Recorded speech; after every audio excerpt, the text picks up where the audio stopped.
In this video, I'm going to show you how to install the YouTube app on your iPhone. It's super quick and easy, so let's get started.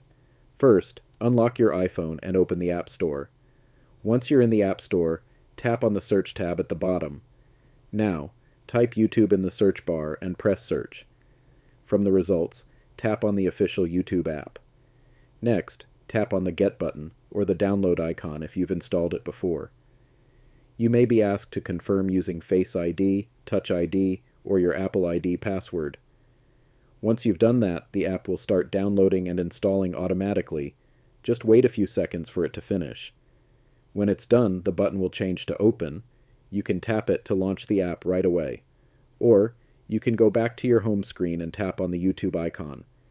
Now you can sign in with your Google account and start watching your favorite videos. And that's it. That's how to install the YouTube app on your iPhone. If this video helped you, don't forget to like, subscribe, and turn on notifications for more simple and helpful tutorials. Thanks for watching, and I'll see you in the next one.